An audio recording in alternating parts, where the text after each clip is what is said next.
асосгузари сулҳу ваҳдати миллии пешвои миллат президенти ҷумҳурии Тоҷикистон муҳтарам Эмомалӣ Раҳмон дар шаҳри Остонаи Қазоқистон дар ҷаласаи шӯрои сарони давлатҳои аъзои созмони ҳамкории Шанхай иштирок намуданд.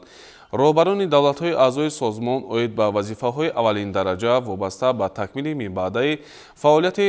созмони ҳамкории Шанхай бо мақсади таҳким ва амиқсозии ҳамаҷонибаи ҳамкорӣ дар шароити нав табодули муфассал назар карда, масъалаҳои рӯзмарраи байналмилаливу минтақавӣ ва вазъиятро дар минтақаи созмон муҳокима намуданд.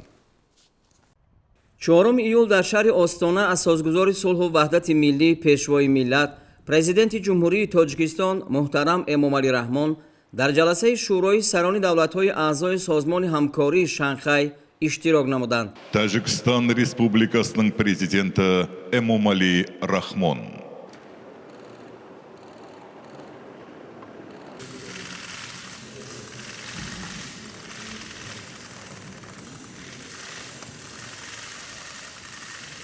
роҳбарони давлатҳои аъзои созмон оид ба вазифаҳои аввалиндараҷа вобаста ба такмили минбаъдаи фаъолияти созмони ҳамкории Шанхай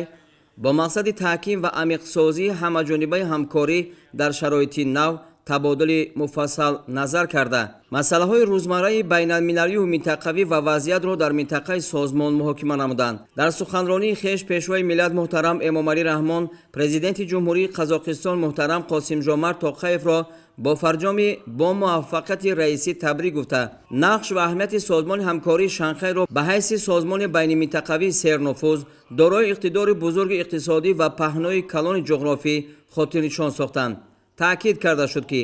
созмон бояд мақоми худро ҳамчун иштирокчии муносибатҳои байналмилалӣ тақвият диҳад ва ба ҷаҳони тағйирёбанда дар маҷрои тамоюлҳои кунунии рушди умумиҷаҳонӣ мутобиқ гардонад. сарвари давлат хотирнишон сохтанд, ки 23 сол муқаддам замони таъсиси созмони ҳамкории Шанхай сарони давлатҳо асосгузорон диққати худро ба мушкилоти Осиёи марказӣ нигаронда, минтақаи мазкурро ба ҳайси меҳвари созмони ҳамкории Шанхай муқаррар намуданд. вобаста ба ин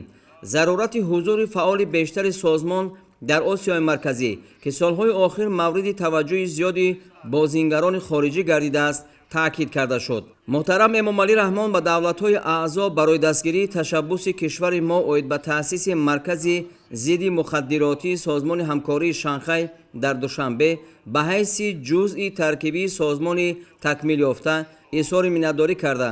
таъкид намуданд, ки ҳукумати Тоҷикистон барои фаъолияти пурмаҳсули ин сохтор шароити заруриро муҳайё месозад.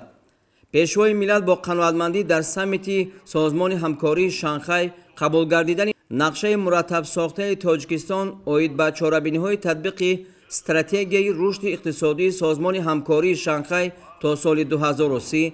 ва пешниҳоди дар доираи созмон таъсис ёфтани механизми нави ҳамкорӣ дар соҳаи идораи зидди монополиро хотирнишон сохтанд. дар суханронии сарвари давлат масъалаҳои амнияти мақоми махсус ишғол намуданд. пешвои миллат бехатариро асоси татбиқи ҳамаи ташаббусҳои созанда номида,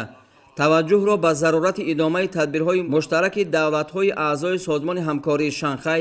дар мубориза бо терроризм ва экстремизм, ҷинояткории муташаккили фаромиллӣ, аз ҷумла гардиши ғайриқонунии маводи мухаддир ва киберҷинояткорӣ ҷалб карданд.